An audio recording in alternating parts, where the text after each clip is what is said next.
নমস্কার নমস্কার সবাইকে স্বাগত জানাই আজকের এপিসোড অফ হ্যালো অঞ্জনে। আজকে আমাদের সঙ্গে যিনি আছেন সুনামধন্য ডাক্তারবাবু ডক্টর প্রকাশ কুমার হাজরা, কার্ডিওলজিস্ট, কার্ডিওসার্জন। নমস্কার স্যার। নমস্কার। আজকে আপনার কাছে যেটা আমরা জিজ্ঞেস করব সেটা হলো, ধরুন আমরা সবাই জানি ওবেসিটি অ্যান্ড হার্ট হেলথ নিয়ে আমরা অনেকেই শুনেছি, কথা বলি। তো ওজন বাড়ার সঙ্গে হার্টের কীরকম সম্পর্ক যদি একটু বলেন ডাক্তারবাবু।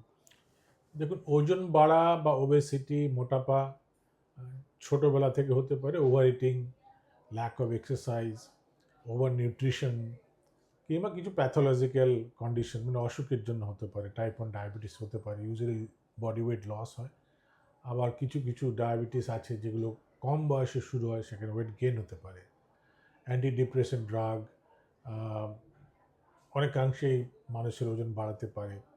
মেনলি এটা হচ্ছে genetic, to some extent familial, lack of exercise এবং ওভার ইটিং।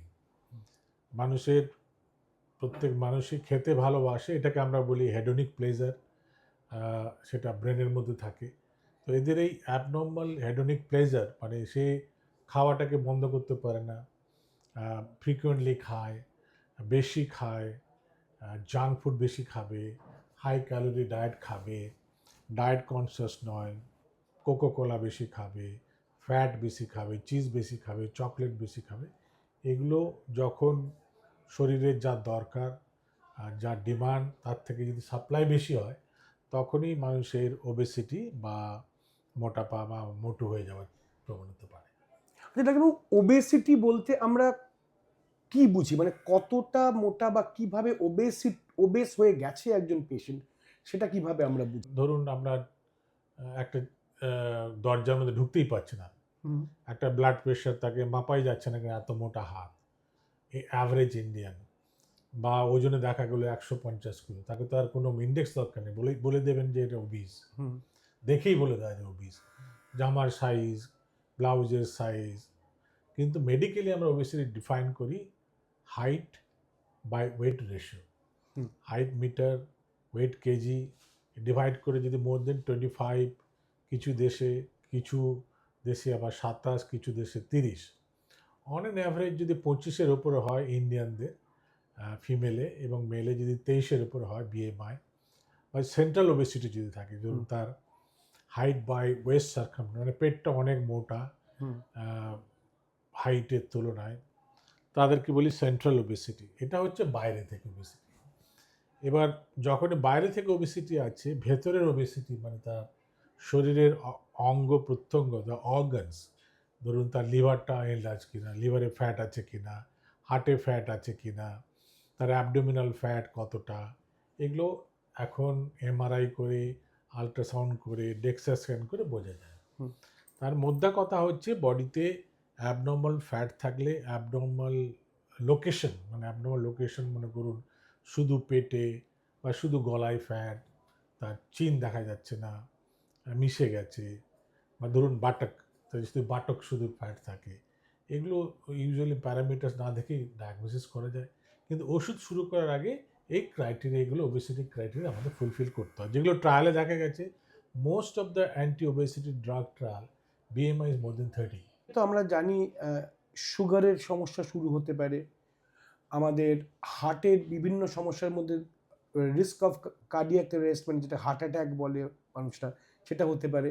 তারপরে এই অনেকে বলেন তো যে বেশি মোটাপা হয়ে গেলে পারে তার ব্লাড প্রেশার বেড়ে যাওয়ারও একটা টেন্ডেন্সি থাকে, ট্রাইগ্লিসারাইড কোলেস্ট্রলও ওই হয়।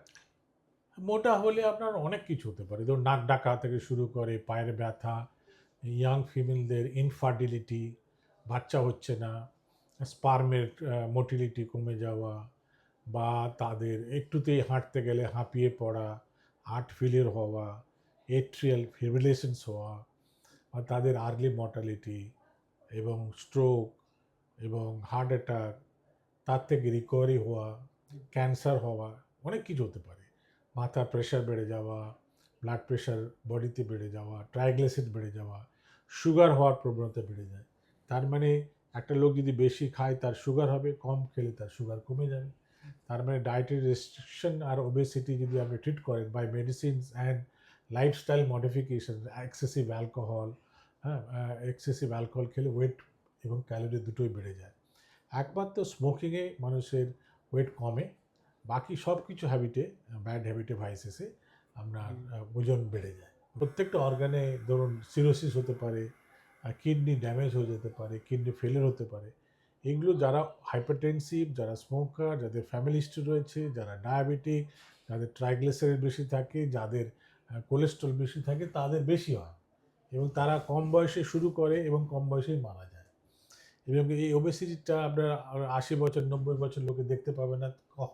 কারণ হচ্ছে তারা ফ্রেল, তারা এজিং প্রসেসের জন্য almost at the end of the লাইফে আমরা কী হয়, আস্তে আস্তে বডি ছোট হয়ে যায়। আবার ধরুন কিছু কিছু ওষুধ নিলে, স্টেরয়েড নিলে ওজন বেড়ে যায়।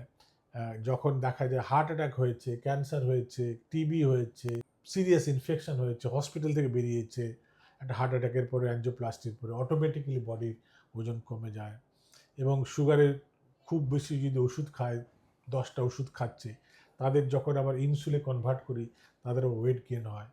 তো এই যে ওবেসিটি এবং বডির মধ্যে বিভিন্ন অর্গান ওতপ্রোতভাবে জড়িত রয়েছে, কিছু না কিছু আপনার হবেই ওবেসিটি থাকলে। একদম হেলদি ওবেজ পারসন, তখন আমরা তাদের পেশেন্ট বলি না, হেলদি ওবেজ পারসন মনে করুন তার BMI 30, but he is a wrestler, big muscle, big body mass index, কিন্তু হাইট অনুযায়ী সে 6 feet, but is muscular body.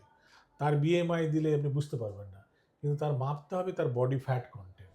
তো যারা এরম ওয়েট লিফটার, তাদের ডিফিকাল্ট, বা যারা সুমো রেসলার, তাদের আবার দেখবেন যে ফ্যাট কন্টেন্ট হাইটের থেকে অনেক বেশি থাকে।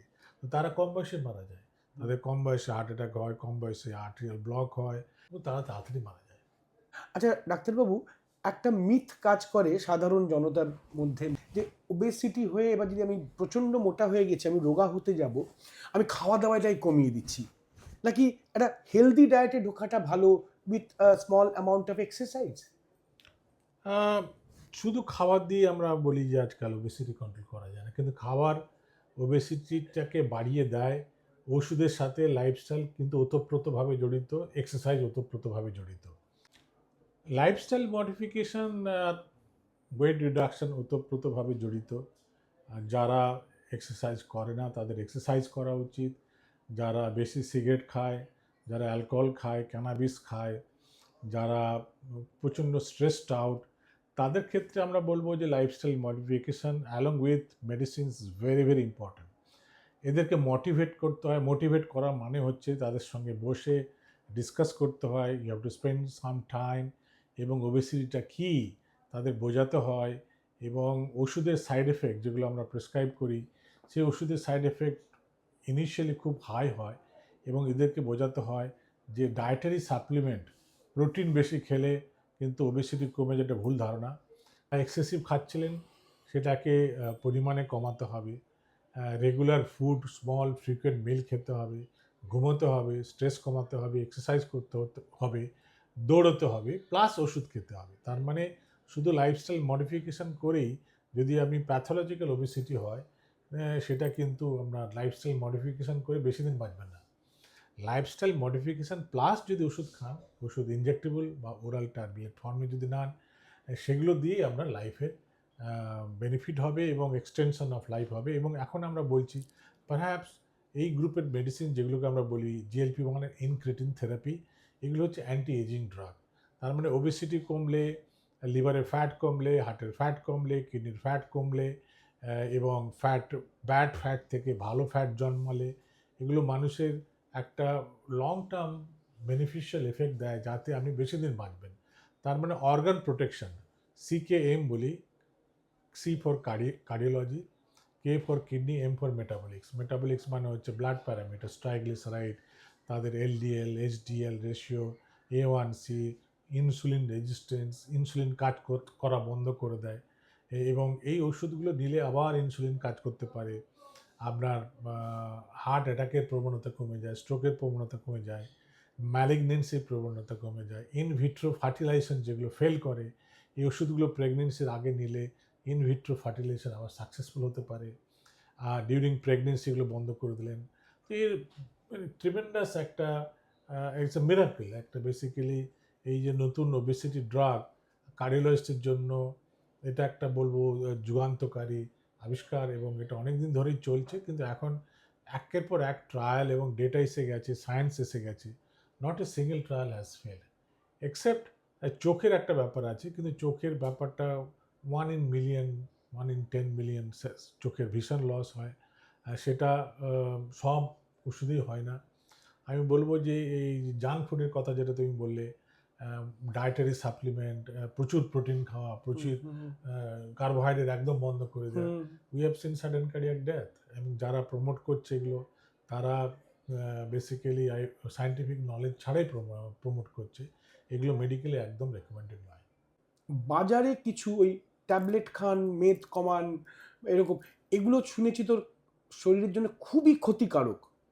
এবং ধরুন অ্যামফিটামিন ওষুধ ট্যাবলেট ফর্মে এসেছিল, এগুলো বেসিক্যালি ড্রাগ অ্যাবিউজ হয়।